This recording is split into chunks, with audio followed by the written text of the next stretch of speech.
सबकी सांसें थमी हुई थी, सांसें थमी की थमी रह गईं क्योंकि ये बातचीत नाकाम हो गई। लेकिन मुझे लगता है इस वक्त एक व्यक्ति जो ठहाके मार के हंस रहा होगा, जश्न मना रहा होगा, शराब की बोतलें खोल रहा होगा, वो व्यक्ति होगा नेतन्याहू। भारत में भी जो गैस की जो कमी हो रही है सप्लाई, क्या वो बढ़ जाएगी? क्या ये संकट बढ़ जाएगा? पाकिस्तान में क्या होगा? बाकी जगहों पर क्या होगा? हम जंग का मैदान बदला है, जंग नहीं खत्म हुई है। डिप्लोमेसी यानी एक नए मैदान है जंग का।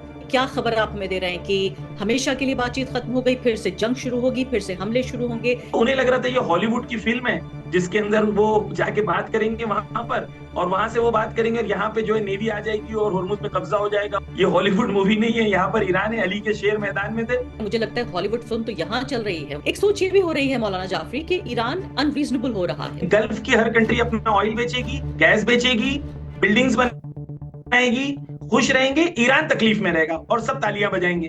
ईरान बोल रहा है this this era is over.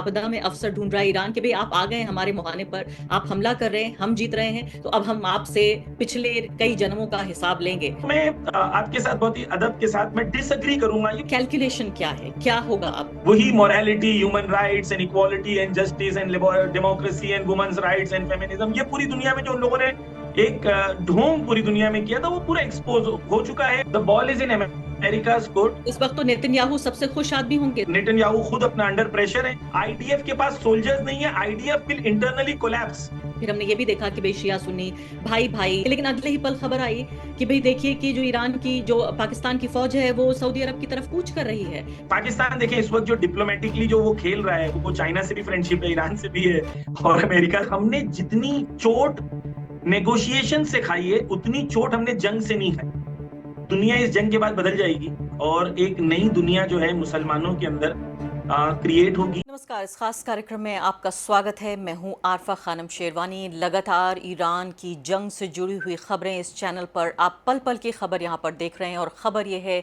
कि ईरान और अमेरिका के बीच 21 घंटे तक चली हुई बातचीत नाकाम हो गई है। ये आप अंदाज़ा लगाइए कितनी अहम थी ये बातचीत।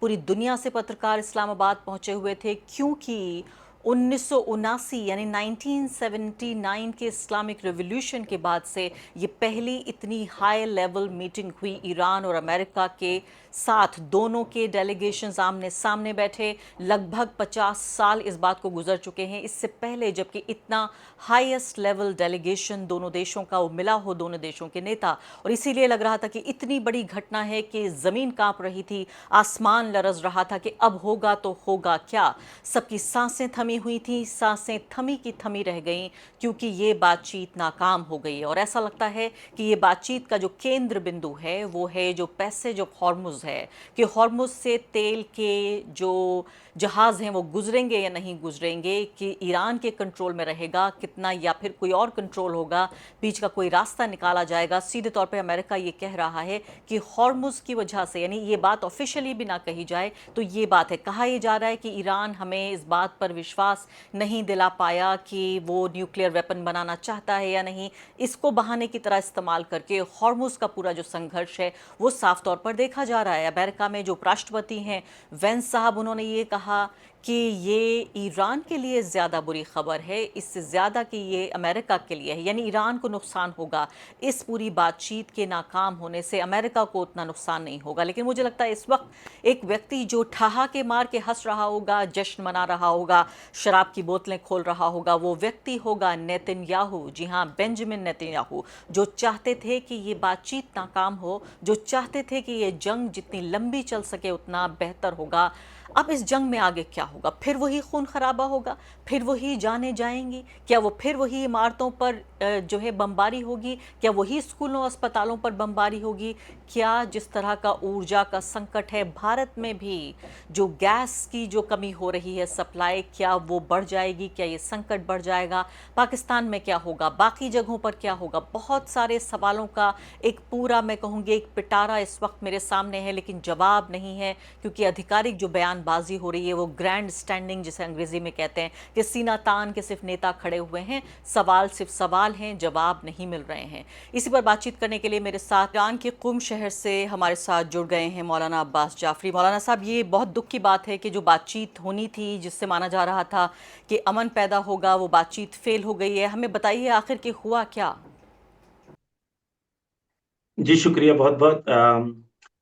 देखें, अमेरिका जो है एक ट्रस्टवर्दी पार्टनर नहीं है। दो बार ऐसा हो चुका है कि नेगोशिएशंस के दरमियान ईरान पर हमला हो चुका है। इसके पहले JCPOA भी साइन किया था ईरान ने 2015 में, और जैसे ही ट्रम्प प्रेसिडेंट बने उन्होंने उसको फाड़ के फेंक दिया।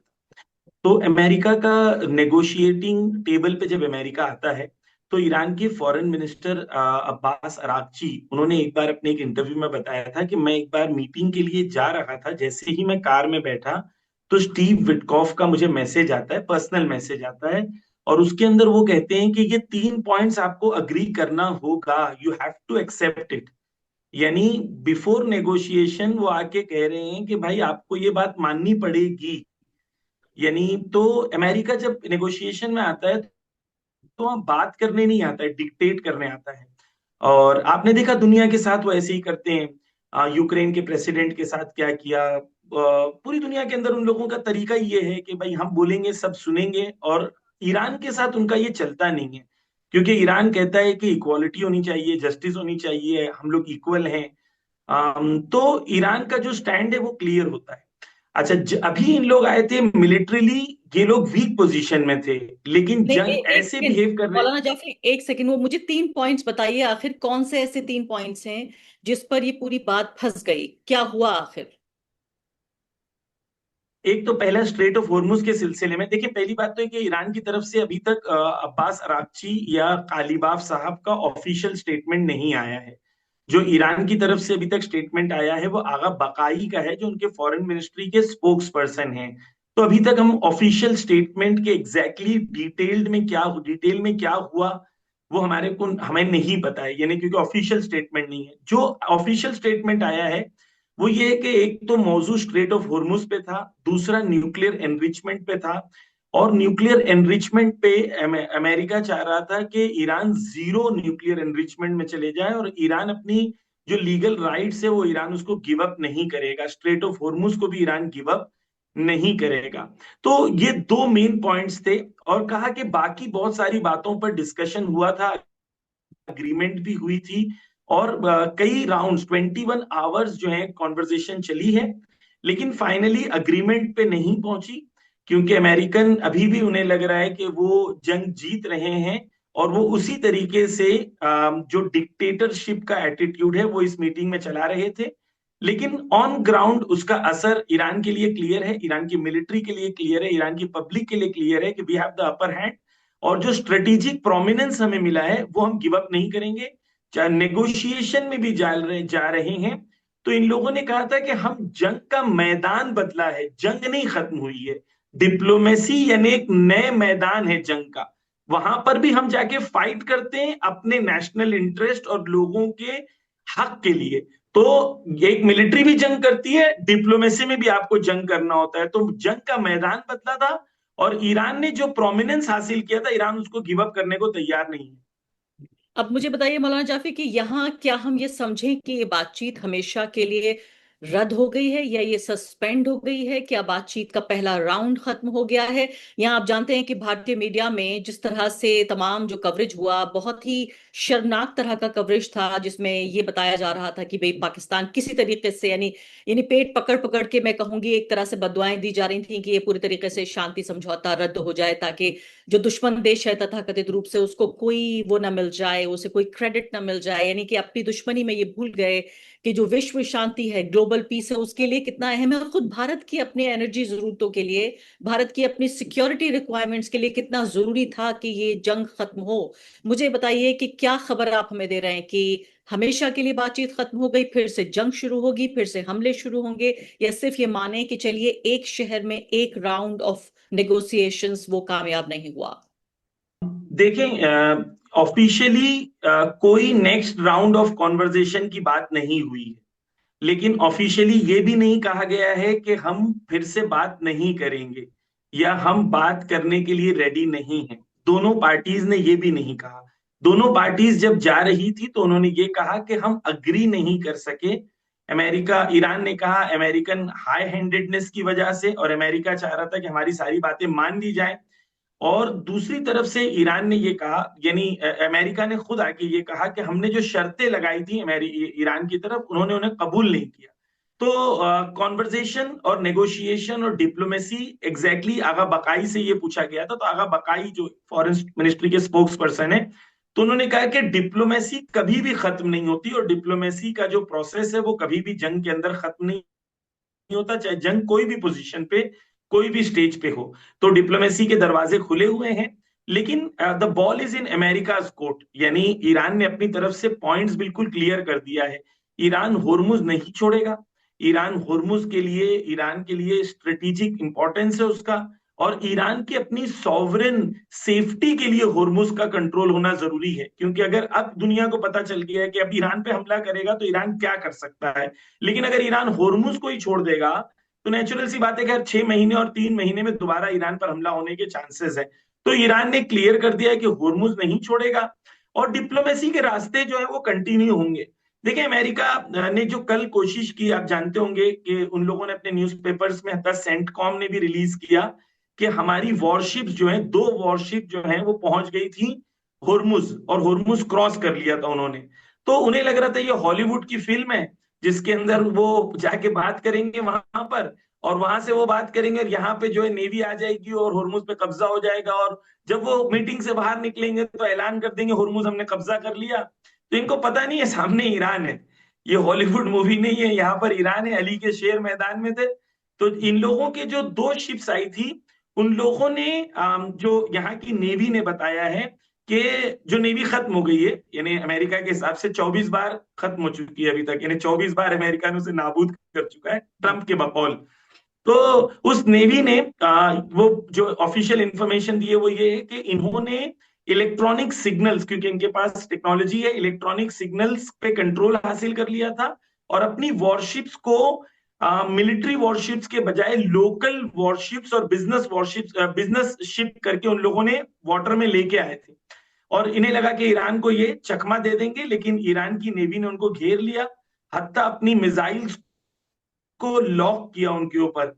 और जब मिसाइल्स लॉक हुई तो इनको इलेक्ट्रॉनिक सिग्नल्स मिले कि मिसाइल लॉक हो चुकी है, लेकिन वो यहाँ के ऑफिशियल्स ने कहा कि हमारा लुकमा नजदीक आ गया था, लेकिन क्योंकि हमारी पॉलिटिकल नेगोशिएशंस चल रही थी, इसलिए हम लोगों को इजाजत नहीं थी हमले की।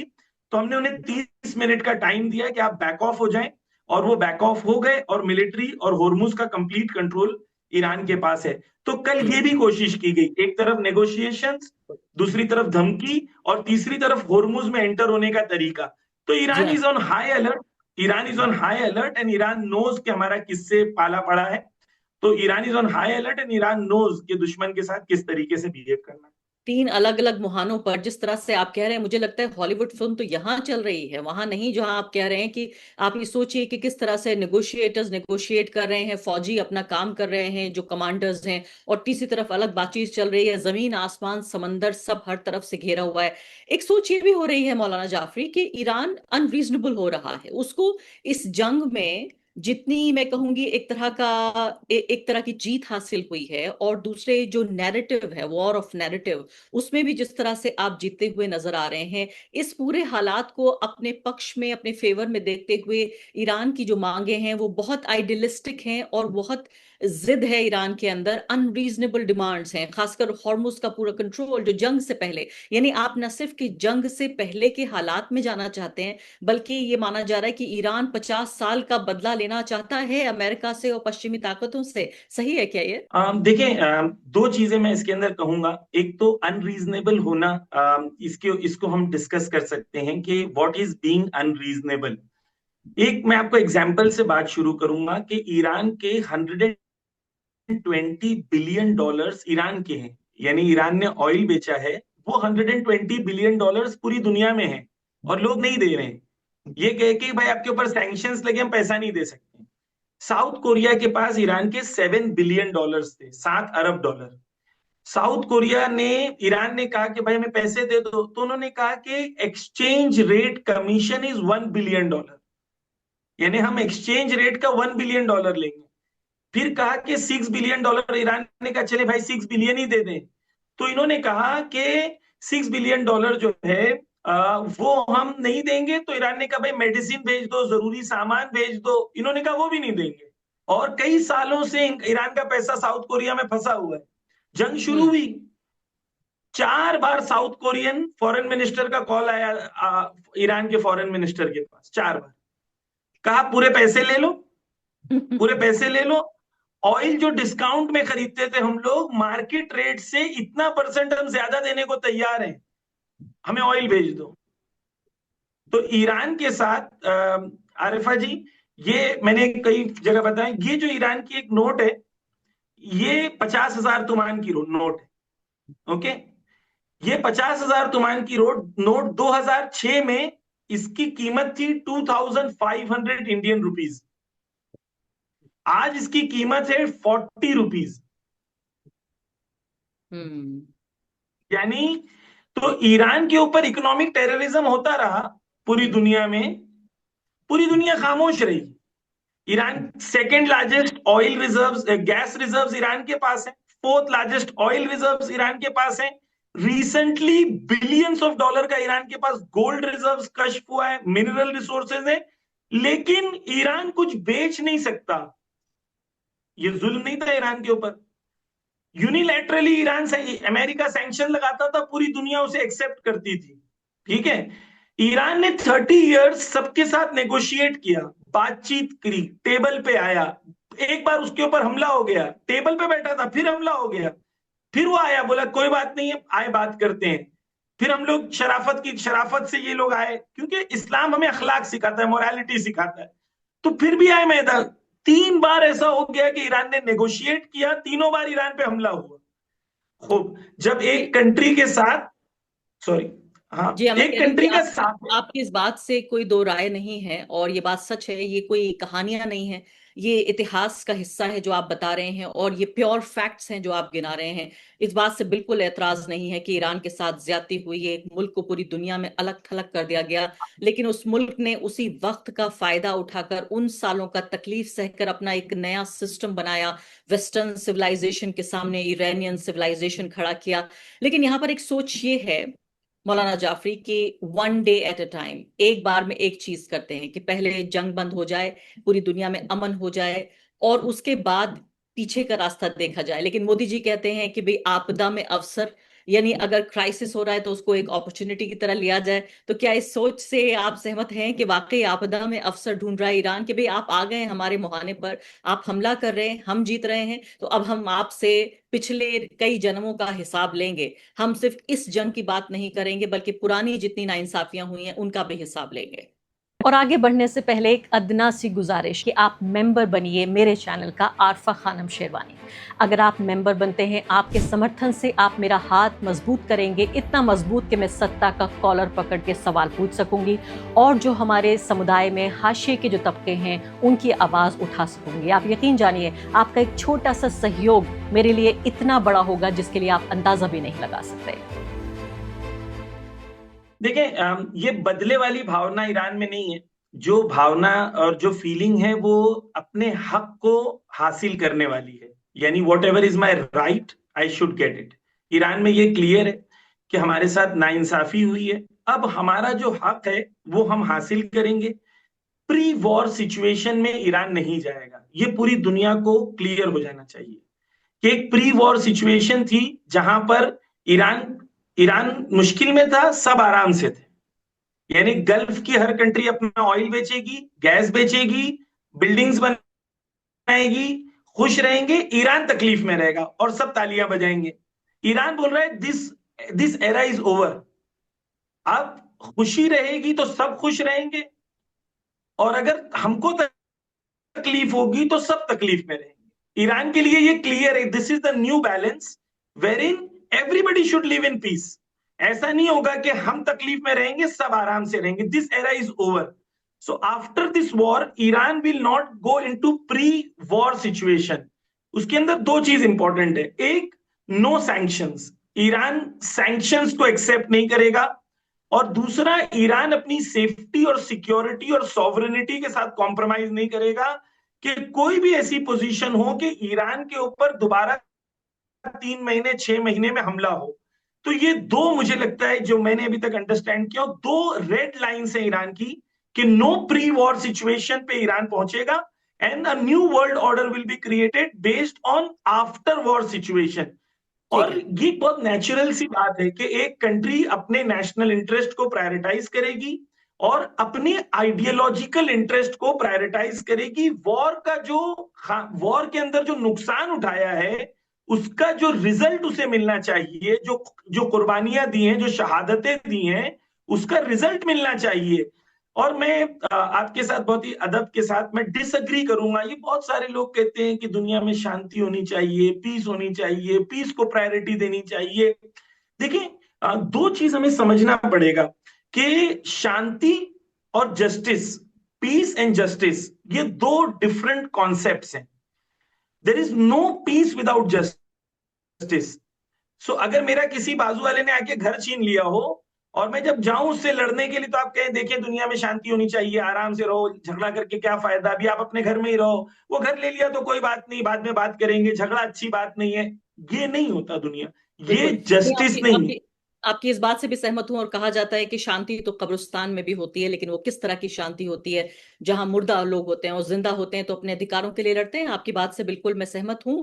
लेकिन मुझे अब बताइए कैलकुलेशन क्या है, क्या होगा अब, यानी कि अब ये तो बातचीत नाकाम हो गई। अब अगली बात जो दुनिया के तमाम लोग, हिंदुस्तानी, पाकिस्तानी, श्रीलंका के लोग, वेस्ट के लोग, तमाम लोग जानना चाहते हैं वो कि अब व्हाट इज नेक्स्ट, अगला क्या होगा अब। The ball is in America's court. America militarily बहुत ज़ईफ और कमजोर है इस वक्त। यानी जैसा कि आपने न्यूयॉर्क टाइम्स की रिपोर्ट पढ़ी होगी कि उनके 13 मिलिट्री बेसिस तबाह हो गए हैं। सीएनएन की रिपोर्ट है कि सैटेलाइट इमेजेस से बताया गया है कि एक्यूरेसी के साथ किस तरीके से उनके मिलिट्री बेसिस में तबाही हुई है।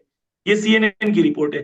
खुद न्यूयॉर्क टाइम और वॉशिंगटन पोस्ट और द इंडिपेंडेंट में आया है कि American soldiers are staying in the hotel, they are उन लोग भाग रहे हैं और बेसमेंट्स में सो रहे हैं।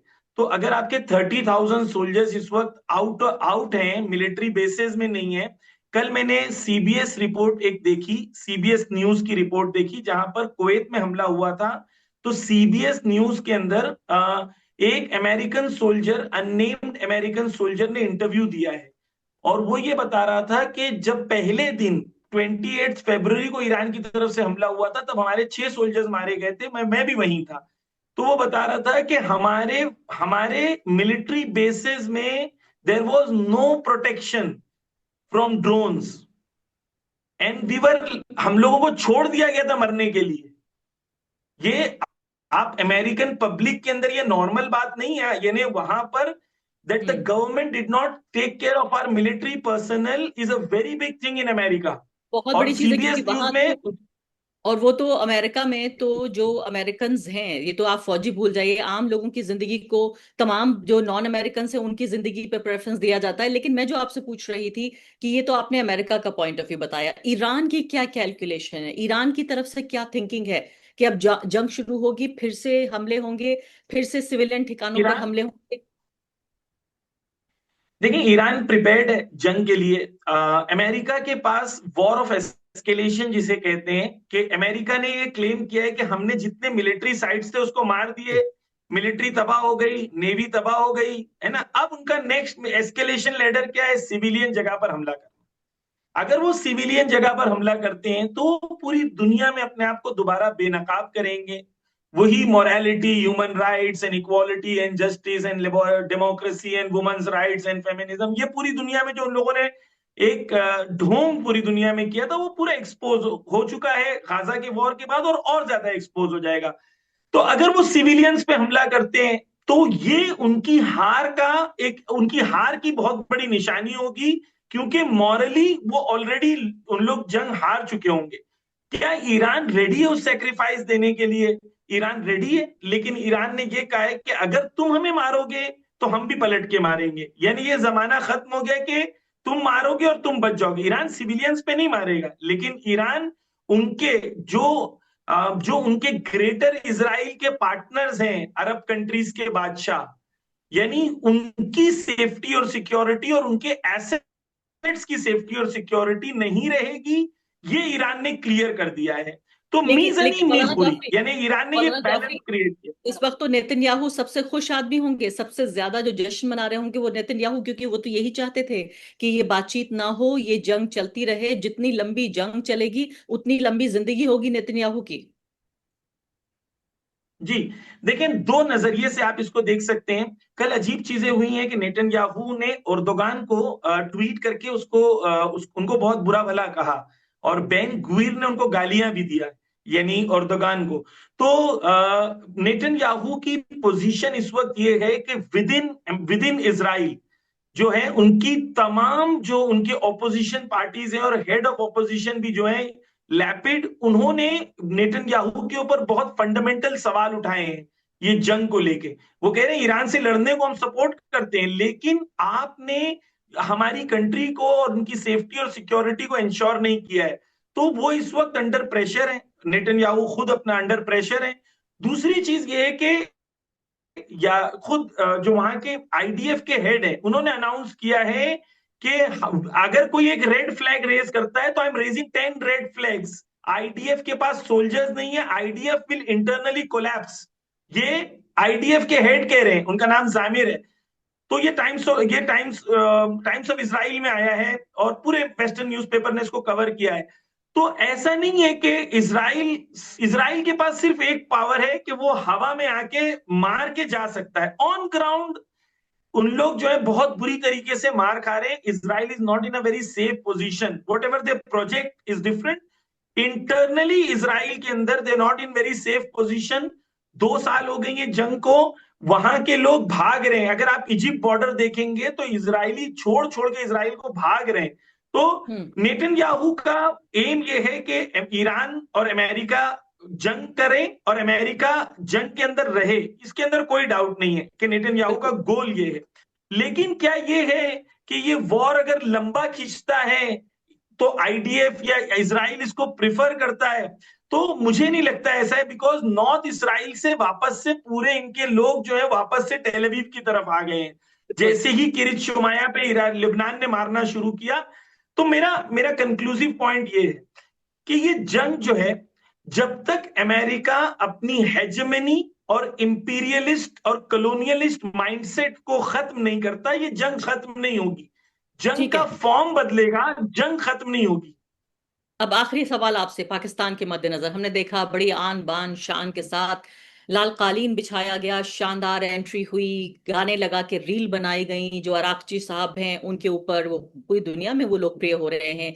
एक एंटी इंपीरियलिस्ट वॉइस के तौर पर वो व्यक्ति जो कि न सिर्फ कि ईरान का बदला ले रहा है, वो लेबनान का भी बदला ले रहा है, वो फिलिस्तीन का भी बदला ले रहा है, उसने एक तरह से पूरे सिविलाइजेशन को ऐसा लगता है कि अपने कंधों पे उठा रखा है। बड़ी अच्छी लगी वो सब चीजें। फिर हमने ये भी देखा कि भाई शिया सुन्नी भाई भाई दोनों जो ईरान के नेता थे और यहाँ जो मिलिट्री चीफ हैं और साथ साथ प्राइम मिनिस्टर, सब लोग आपस साथ ही में एक एक फ्रेम में देखे गए नमाज पढ़ते हुए। एक ने हाथ बांध रखे थे, दो लोगों ने, दो लोग के हाथ खुले हुए थे।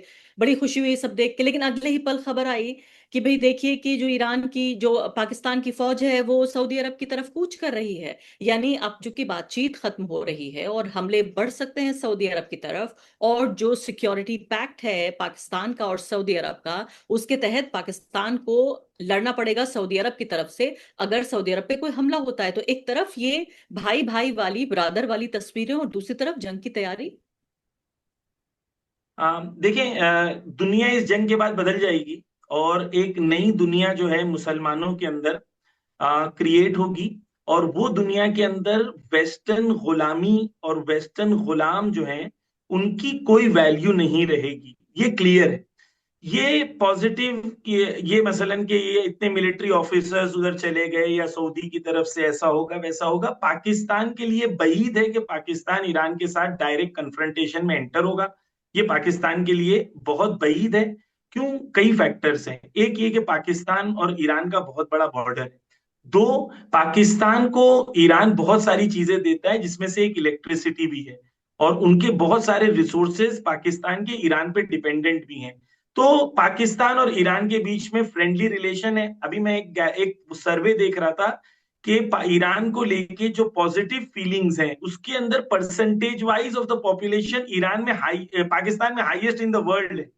तो पाकिस्तान डायरेक्ट ईरान से कन्फ्रंटेशन मोड में जाएगा, ये मुझे बहुत बहीर लगता है। और पाकिस्तान देखें इस वक्त जो डिप्लोमेटिकली जो वो खेल रहा है, वो चाइना से भी फ्रेंडशिप है, ईरान से भी है और अमेरिका से भी है। तो अजीब अजीब, यानी कि उसके अंदर दिन के साथ दिन भी है, रात भी है, शाम भी है, सब चीज साथ में है। अजीब है, लेकिन they are doing it diplomatically, they are doing it well. जवाब दीजिए कि क्या ईरान के साथ है पाकिस्तान या नहीं है। सवाल का जवाब हाँ है या नहीं। देखिए, डिप्लोमेटिक है पाकिस्तान, यानी ईरान और पाकिस्तान के रिलेशन अच्छे हैं, फ्रेंडली हैं, ब्रदरली हैं। ये ईरान और पाकिस्तान के लिए, दोनों के लिए स्ट्रेटेजिक, एक दूसरे के साथ उनका होना उनके दोनों के लिए इंपॉर्टेंट है। और पाकिस्तान, ये नहीं, मुझे फुल कॉन्फिडेंस है कि पाकिस्तान ईरान के खिलाफ किसी और के बिहाफ पे जंग में नहीं आएगा। ये ईरान के लिए भी क्लियर है, पाकिस्तान के लिए भी क्लियर है। और देखें, जो दोनों जंग हुई है 12 दिन की, और ये जंग, इसके अंदर पाकिस्तान की पार्लियामेंट और पाकिस्तान की जो एस्टेब्लिशमेंट्स हैं, उनकी तरफ से जो स्टेटमेंट्स आ रहे हैं, उसमें बिल्कुल क्लैरिटी है। देखिए, आप पाकिस्तान के डिफेंस मिनिस्टर आके इसराइल की मुखालिफत करते हैं, और किन सख्त अल्फाज में करते हैं, और बाद में चाहे डिलीट भी कर देते हैं। वो डिलीट करने से ज्यादा इंपॉर्टेंट है कि he said it and everybody hmm. Saw it.